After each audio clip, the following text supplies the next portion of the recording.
How do you define wellness?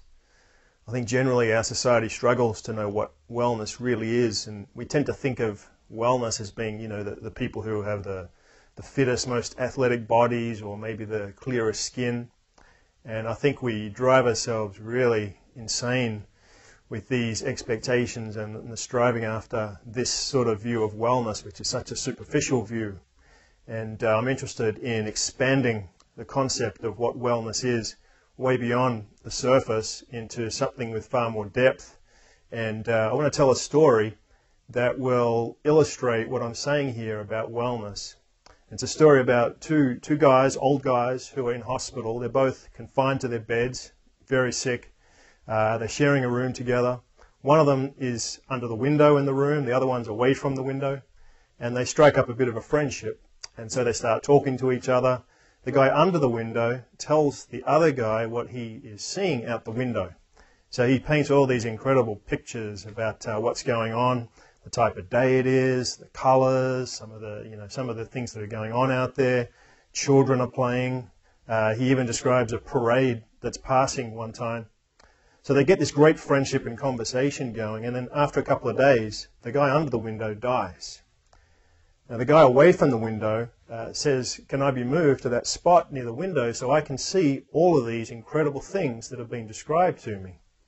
So they move him to under the window, and he carefully props himself up on the bed. When he eventually gets up to where he can see out the window, all he's looking at is a blank wall. He's in shock. What's the deal? It's just a wall. And he calls in the nurse and tells the nurse, "This man, he told me everything that he saw out this window, and it's just a blank wall." And the nurse said, "Well, you should know that that man was actually blind." And then she said to him, "Maybe he was just trying to lift your spirits." Now, to me, this is a beautiful story that says something very profound about wellness. In fact, I think it says three important things. The first thing is that that's exactly what happened. He managed to lift the other guy's spirits. Now, I can't imagine any better definition of wellness than to be blind in the last days of your life and still have the inner spirit or peace to be able to see beauty, to be able to lift someone else's spirits, to be able to get out of yourself and to be able to tell a story, to paint pictures of how incredible the world is. Now, to me, that is the definition of wellness, and it has nothing to do with the disease or whatever it was that was going on with that man. He was in his last days, but he was well.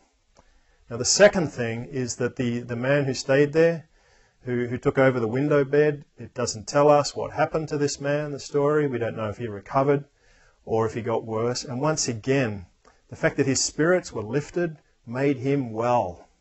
He had a certain level of healing that took place just because he'd interacted with that positive, optimistic man next to him.